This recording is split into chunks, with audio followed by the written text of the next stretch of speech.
E aí, pessoal do oitavo ano, sejam todos bem-vindos. Nós estamos aí no nosso momento de revisão para a avaliação da unidade 1 aqui nas nossas aulas de geografia, né? Lembrando aí que eu sou o professor Jefferson, né? Para quem ainda não sabe, estou juntamente aí com todos esses conteúdos aí juntamente com vocês, trabalhando as informações que a gente precisa entender sobre o nosso mundo atual, não é mesmo? Coisas muito importantes.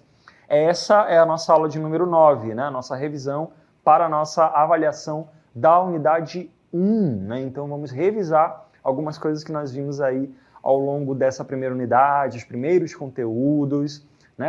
Várias informações relacionadas à migração, sobre as diferenças entre os países, né? Várias coisas que nós vamos precisar rever, né? Para a gente poder compreender mais sobre o que nós estudamos em todo esse primeiro bloco de aulas, essas primeiras aulas aqui de geografia. Então vamos lá.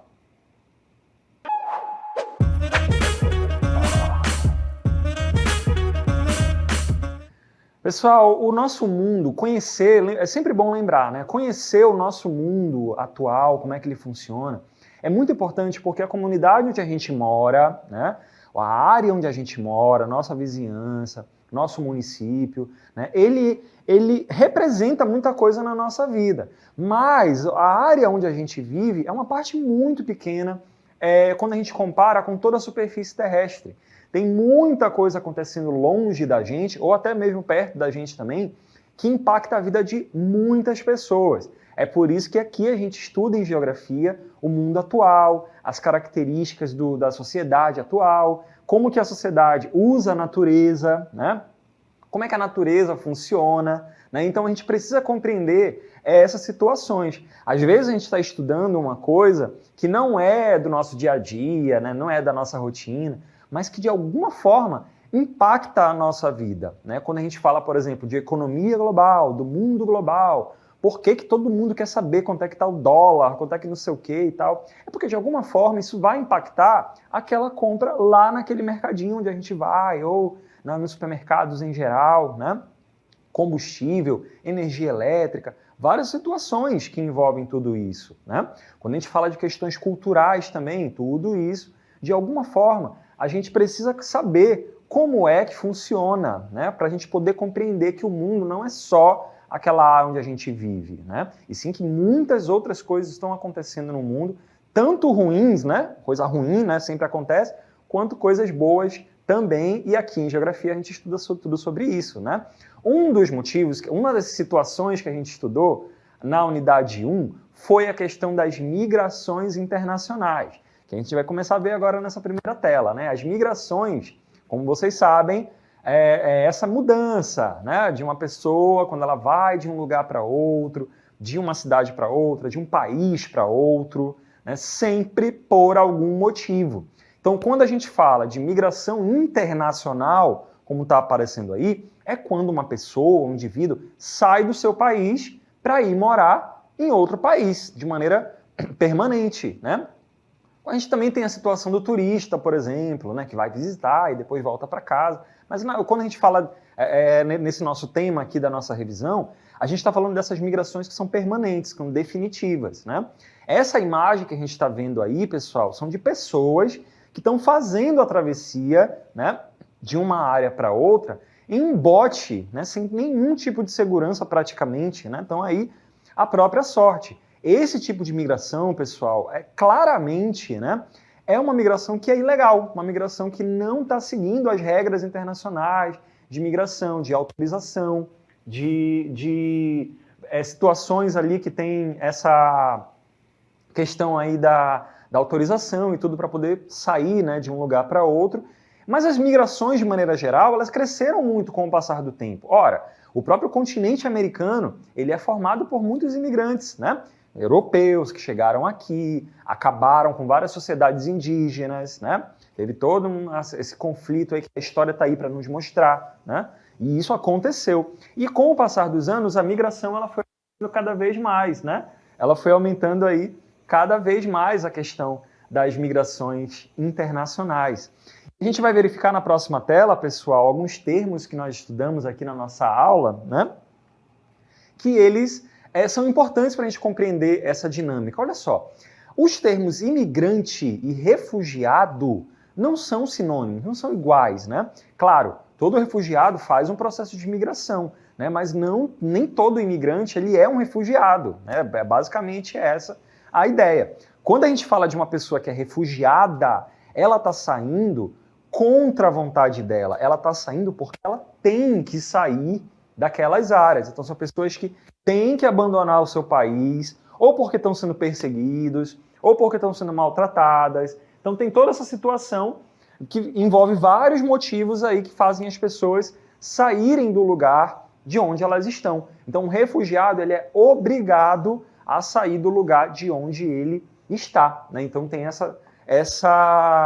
esse detalhe que faz esse imigrante aí entrar nessa categoria, que é uma categoria oficial, né? É uma categoria que está garantida, né? Com os seus devidos direitos, né? Então, gente, a ideia de refugiado, né? Ela tem essa pegada mais assim de obrigação, né? A pessoa tem que ir embora sim, porque corre risco de vida, por exemplo, né? Tem toda uma situação, pessoas que vivem em alguma área de muito perigo, né, de muito conflito, isso sempre acaba sendo comum. Nós temos esse mapa que nós vamos rever agora, esse mapa mundi, e a gente quer só destacar para vocês que ele mostra nesse mapa mundi os refugiados aí do mundo. São basicamente como está aparecendo na legenda desse mapa, né, afinal de contas nós estamos numa aula de geografia, né? Temos que saber já ao 8º ano ler os mapas, né? Os pontinhos lilás, roxos na tela de vocês, representam as áreas com as quantidades de refugiados aí em milhões. Então a gente observa aqui que na área do Oriente Médio a quantidade é muito grande, né? Na Ásia, de maneira geral, tem muitos exemplos. Na Europa, a Europa é uma área do nosso planeta que tem recebido muitos refugiados, muitas pessoas que estão fugindo, né, dessas áreas de onde eles estão. Mas, pessoal, a questão dos refugiados, ela é muito específica, né? Quando está com algum problema, né? Você tem esse problema, então essas pessoas acabam saindo de onde elas estão. É diferente, pessoal, da questão da imigração comum, no sentido comum da palavra, né? A imigração, como a gente vai ver nessa próxima tela, é quando a pessoa sai de maneira voluntária, né? Então a pessoa vai para fazer turismo, vai para conhecer aquela área ali, ou vai para conhecer, vai para morar, vai para trabalhar, né? Mas ela tem a devida autorização para isso, por exemplo, né? Ou ela consegue chegar e depois consegue se legalizar nesse país, tem toda essa característica, né? Mas além disso, tem um outro termo muito interessante, pessoal, que são os deslocados internos, né? Que são os deslocados internos. Como a gente está vendo naquela tela e nessa tela, os deslocados internos, eles também estão fugindo, né? Também está acontecendo alguma coisa na área de onde eles estão, mas eles não saem do país de onde eles estão. Por isso que é o termo interno. É quando a pessoa sai do lugar de onde ela está e se desloca, né? Acontece uma catástrofe naquela área lá, acontece um processo, algum acidente muito grave, alguma explosão muito grave naquelas áreas, né? E faz algum conflito interno, né, local ali, com violência e tudo. Isso faz a pessoa sair de onde ela está, mas não a ponto de sair do país de onde ela está, né? Ela vai para outro país. A gente vai voltar a ver aquele mapa que nós vimos agora há pouco aí na tela. Eu quero que vocês prestem atenção agora, de acordo com a legenda, nos pontos que aparecem em verde aí no mapa, né? Todos esses pontos que aparecem aí em verde, olha só aqui na área da Venezuela, Colômbia, né? Oriente Médio também. Na África é muito comum, né? Como a gente pode ver, os círculos verdes estão muito grandes, né? Então são áreas onde as pessoas têm que sair por algum motivo, mas que não estão saindo do país de onde elas estão. Essa é uma característica dos deslocados internos. Então a gente viu aqui que os refugiados, eles têm um motivo muito sério para sair dali, né? Os deslocados internos também. E os imigrantes, de maneira geral, migram por várias outras características, né? Todo refugiado, ele é um imigrante, mas nem todo imigrante é refugiado. Às vezes a pessoa está indo por conta própria, né? Porque ela quer, enfim, tem toda uma situação, né? Nesse outro mapa, a gente vai ver só o continente americano, né, com relação ali às pessoas que estão passando por algum conflito e se tornam refugiados, né? A gente vê aqui que os Estados Unidos têm uma quantidade de refugiados, Canadá, né, uma quantidade de pessoas que têm ali essa presença muito grande, né, de pessoas que são refugiadas, que saem do lugar de onde elas estão, né? Então tem essa característica dentro do continente americano. Pessoal, com relação aos refugiados, né, com relação a esse problema ali relacionado às migrações, que tem aí uma série de problemas envolvidos, né? Nós já estudamos, mas é sempre bom a gente rever e também acompanhar como é que funciona, né? Considerar ali todas essas situações que fazem as pessoas migrarem. É sempre por algum motivo. No caso dos refugiados, é por um motivo mais sério, né? De conflito, algum desastre, uma situação muito mais séria. Então é sempre bom a gente acompanhar, né? As pessoas chegam num país diferente, chegam no Brasil, vêm de outro país, né? Imagina todo o percurso que essa pessoa teve que fazer para chegar num lugar completamente diferente, né? Nós, inclusive, temos vários documentários, né? Várias matérias jornalísticas de jornal, da internet, que trazem muitas dessas histórias. O cinema também retrata muitas coisas, né? Temos até aquela sugestão de filmes que são muito bacanas de assistir sobre esse tema, que é muito sério, né? Tem um filme Eu, Capitão, que é um filme muito legal também. O filme Cafarnaum também, muito legal, né? Filmes que retratam, né? Eu digo muito legal porque são filmes muito bem feitos, né? Mas eu digo, tratam, né, de assuntos muito sérios. Pessoal, outra coisa que nós vimos ao longo da nossa unidade 1 foi essa diferença que existe entre os países, né? Nosso planeta Terra, ele é muito grande. Lembra que a gente acabou de falar? Nossa vida ali, ela é muito importante, ali o nosso dia a dia, mas tem muita coisa acontecendo no mundo, muita coisa que a gente nem imagina. E o próprio modo de vida das pessoas é diferente do nosso, é diferente ali, né? A nossa vida em um estado do território brasileiro, ela é, de certa forma, diferente de uma pessoa que vive na capital da Índia, que vive até mesmo na área desértica da China, né? Ou nas montanhas, né, das áreas ali, de outras áreas da Cordilheira dos Andes, por exemplo, né? Então, todas as diferenças existem aí no modo de vida das pessoas. Pessoal, quando a gente compara, então, tá, as características aí dos países, a gente consegue definir alguns grandes grupos. Por exemplo, os países com maior desenvolvimento são os países ricos, os países desenvolvidos, né? Os países que têm ali uma economia que é forte, que é dinâmica, consegue gerar riqueza de várias formas. São países que têm alto produto interno bruto, né? São países que têm ali uma economia muito desenvolvida e isso também se reflete na qualidade de vida da população. Como a gente está vendo aí essa imagem de Tóquio no Japão, é uma das grandes megalópolis do mundo, né? Uma das grandes cidades aí do mundo, que é a capital do Japão. Mas também entra nessa categoria os Estados Unidos, o Canadá, aqui no continente americano, né? A Austrália e a Nova Zelândia, lá na Oceania, e também boa parte da Europa Ocidental, a Europa Ocidental toda, né? Entra nesse grupo de grandes países com alto desenvolvimento. E a gente tem até, né, como a gente falou agora há pouco, a gente vai ver na próxima tela agora, ela tem uma certa distribuição de renda. O acesso ao emprego é muito interessante, né? O acesso a serviços de qualidade também é muito interessante nessas áreas ali com relação aos países desenvolvidos, os países com maior desenvolvimento.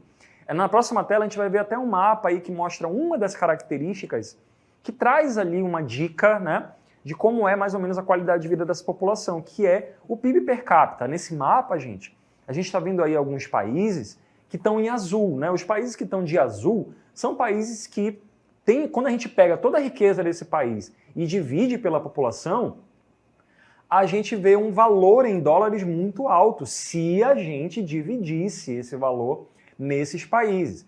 Mas, professor, o Brasil também está ali. O Brasil é um país rico? Sim, o Brasil é um dos países com maiores PIBs do mundo. E isso se reflete no PIB per capita do Brasil.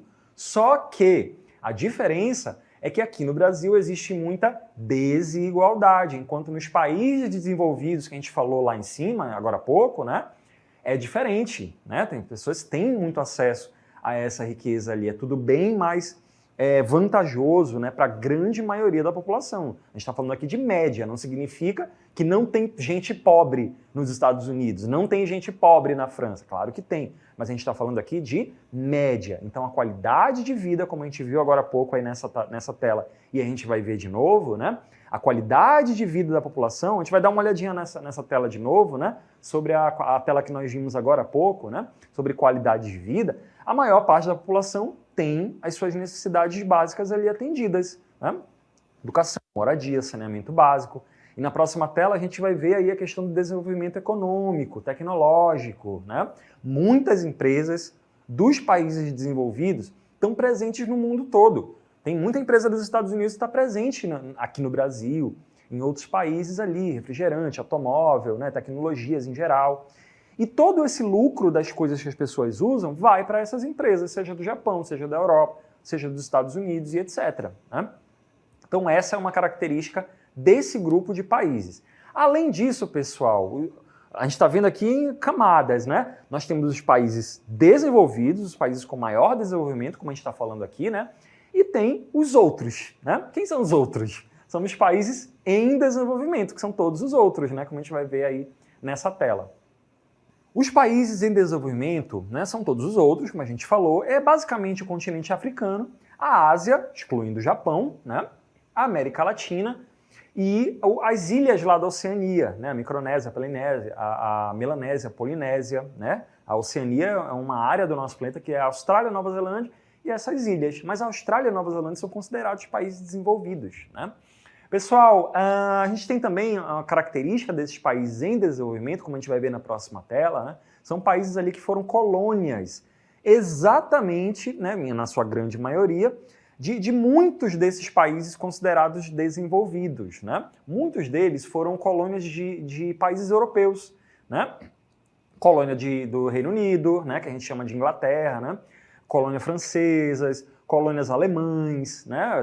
Os exploradores chegavam nessas áreas ali e exploravam, ocupavam essas áreas, e isso atrasou o desenvolvimento desses países aí até hoje, né? Mesmo depois que os países africanos, o Brasil, os países da América Latina se tornaram independentes, né?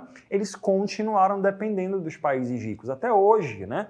O Brasil, por exemplo, ainda manda muita coisa da agricultura para fora, de mineração para outros países, né? Ainda vende muito disso, ainda depende muito de produtos da natureza, que vem da natureza, alimentação e etc., né?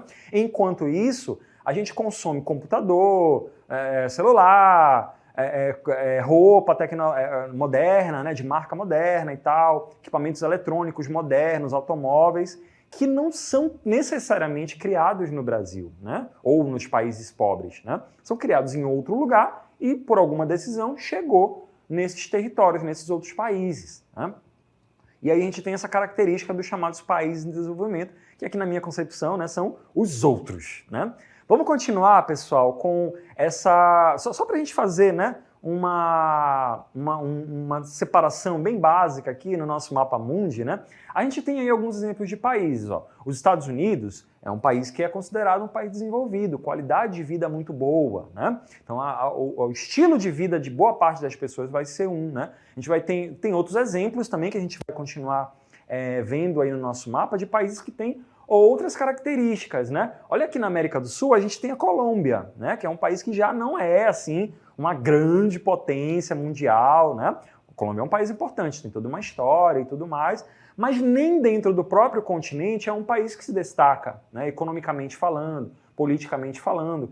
Na verdade, quem tem esse papel hoje em dia é o Brasil, né? Já há muito tempo. O Brasil é que tem essa importância aqui para a América do Sul, né? Então, que o presidente da República fala, né, os outros países também acabam, né, tendo que conversar nesse sentido. Se um presidente da República fala muita besteira, os outros países não vão dar credibilidade para aquele governo. Agora, se um país, um governante busca, né, falar, né, de maneira priorizando ali parcerias e tudo mais, tentar tratar os seus vizinhos com certo respeito, então os outros países também vão ser parceiros nesse sentido, né? No caso da Colômbia, ele tem um papel ali de sempre acompanhar, né, tantas decisões, mas é um país também importante da América do Sul, só que é um país considerado em desenvolvimento. A gente tem a África do Sul também, que é um dos países mais desenvolvidos da África, né? Mas no geral, o continente africano em geral, pessoal, ele tem ali cenas que ainda hoje chocam muitas pessoas, né? Com relação à dificuldade no saneamento básico, dificuldade na educação, doenças que até hoje, né, as doenças ainda pegam lá aquela população de maneira geral, né? Então isso para você ter uma ideia de como cada ponto do planeta tem uma característica na sua população diferente, né? Quando a gente consegue comparar, pessoal, os países, a gente, com o passar do tempo, né, os cientistas, as pessoas que estudam a população, a demografia, a economia dos países acabaram definindo valores para isso, para poder ranquear, né, para poder colocar ali quem é que está melhor, quem é que ainda falta melhorar, né, e esse índice, pessoal, é o chamado IDH, talvez você já tenha ouvido falar dele, né, é o Índice de Desenvolvimento Humano. É uma média que traz ali, tem todos os cálculos, né, que ele pega, por exemplo, a escolaridade média da população, a gente tem ali a questão da renda, né, se é renda, a gente está falando de trabalho, esperança de vida das pessoas, né, quantos anos em média uma criança pode vir a ter, considerando as características de saúde, de qualidade de vida daquele país. Então, nesse mapa mundi, então a gente tem ali, ele todo divididozinho, nessas categorias que a gente vai falar daqui a pouco. Na próxima tela a gente vai até ver que esse valor, pessoal, do IDH, ele vai de 0 a 1, né? Pode ser 0,2, 0,4, 0,7, 0,9. Quanto mais perto de 1, significa que esse país ele tem um desenvolvimento humano elevado, né? A qualidade de vida é boa nessas áreas. Quanto mais próximo de 0, significa que esse país aí já não tem muito desafio para ser enfrentado, né? Então a gente tem ali essas 4 categorias. Os países que têm IDH muito elevado, são esses que aparecem em laranja aí na tela, né? A gente está vendo basicamente países desenvolvidos, né? E algumas exceções, mas no geral são esses países aí. Tem os países de IDH elevado, né? Os países de IDH médio, que está aparecendo ali em azul claro, e os países de IDH baixo, né? A gente vai rever, na verdade, até alguns exemplos aí desses países. Olha aí, os países de IDH muito alto, boa parte deles se concentra na Europa mesmo, né? Ó, o maior IDH do planeta, hoje, né, recentemente, é a Suíça, 0,967, né, com a qualidade de vida excelente na maioria da população de lá. Noruega, mesma coisa, o segundo lugar. A Islândia, né, terceiro lugar também. Então a gente tem ali essa área do nosso planeta, né, como áreas com países com IDH, com qualidade de vida muito alta. Tem outra categoria de países que é de IDH alto, que vai de 0,7 até 0,799, né? Quase 0,8. Né? Ó, países como México, Equador, Cuba, o Brasil, né? Paraguai, eles não estão lá em cima, né? Quando a gente fala de IDH, de qualidade de vida, mas são países que têm ali um IDH considerado alto. Significa que os serviços continuam acontecendo, mas ainda tem muito desafio para ser resolvido. É o caso do Brasil, né, gente? Tem muita desigualdade ainda, muita pobreza, muita situação complicada com relação a isso. Tem países de IDH médio, a gente tem ali alguns exemplos da Ásia, né? Tajiquistão, Iraque, Bangladesh, Índia, o Camboja, né? Que tem o IDH que varia ali entre 0,5 até mais ou menos 0,6, né? Quase 0,7. São países ali que têm ali muita coisa ainda para ser resolvida, né? Não são países considerados ali onde de qualidade de vida muito boa, né? Olha só, eu chamo a atenção para a Índia, né? É um país com a maior população mundial, já passou a China. Mais de 1 bilhão de pessoas vivendo naquelas áreas lá. E é lógico que 1 bilhão de pessoas compartilhando o mesmo lugar, né? Isso também gera muitas dificuldades, né? O Brasil, por exemplo, tem cerca de 210 milhões. Imagina, na Índia é mais do que o quíntuplo, né, de pessoas vivendo nesse território aí. Então vai ser difícil, é um desafio grande, né? Atender a população. Por isso que nos cálculos ali o IDH reduz bastante. E a gente tem, por último, o IDH considerado baixo, né? São os países que vão ali, que tem os menores índices de IDH no mundo, né? Que vai de 0 até 0,5 mais ou menos ali, né? E é basicamente os países africanos, tá, gente? Nigéria, Serra Leoa, Níger, República Centro-Africana, Somália, são alguns exemplos de países que têm ali sérios problemas, sérias dificuldades ainda para serem resolvidas, economias que não são bem desenvolvidas, população que não tem os serviços básicos atendidos, então é muito desafio para ser enfrentado com relação a isso. Então vocês viram, né, que a superfície terrestre é muito grande E o modo de vida das pessoas também é muito grande, né? Então algumas pessoas vivem de maneira muito tranquila, enquanto muitos outros países ainda têm muitos desafios para serem resolvidos.